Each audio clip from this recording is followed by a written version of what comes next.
Az egészből akkor még mit sem értett. Egyszer csak ott kellett hagyni a házat, földet, a kertet, játékokat, könyvet. Napok alatt hullott szilánkjaira minden.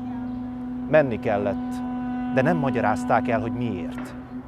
Ideges katonák és városi előjárók kiabálva terelték őket a főtérre, aztán azon át tovább, tovább és tovább.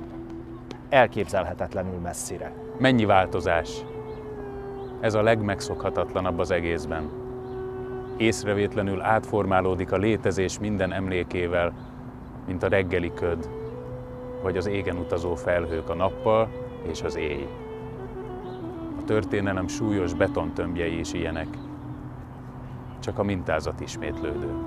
Nem felejthetett, nem hagyhatott ott semmit a fájdalmából azon a vidéken, ahol anyját, apját, testvéreit megölték. Azt sem értette ő, hogyan élte túl az izzó szurdokban, ahová százasával terelték őket a török katonák. Ez az utolsó emlékkép kiégett, mint egy túlexponált fotó. A kínhalál egymásba gabajodó, kibogozhatatlan, őrjöngő tömege beleveszett a lángnyelvek kérlelhetetlen táncába. Tüdőig hatolt az izzás. A tűz elől vakon sodródó, sikoltva vonagló húsvér áradat berántotta őt is egy hasadékba.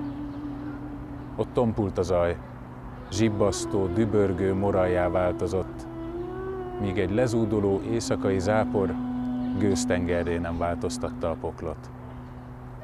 Órák vagy napok teltek el, míg előmerészkedett a többiekkel, akiket túlélésre szánt a sorsuk.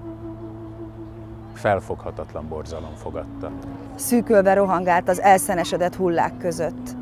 Kétségbe esetten keresett valami felismerhetőt, egy rongydarabot, amit megkímélt a láng, sarut, övcsatot, bármit, egy se volt.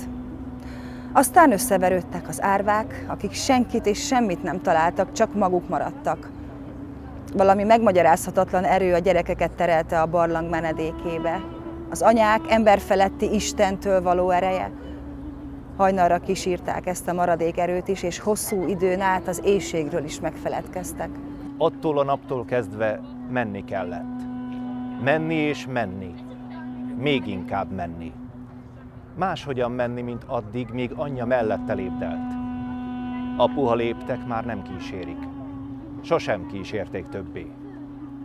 Egyszer sem nézett hátra, csak amikor elérte a legtávolabbinak hitt pontot, ahonnan még látszott a szurdok. Akkor visszafordult egy hosszú pillanatra, ahogy a többiek is. De a táj semmit sem mutatott a szörnyűségből. Szégyenkezve rejtette árnyékok közé a halált. Pont, mint az ember emlékezete.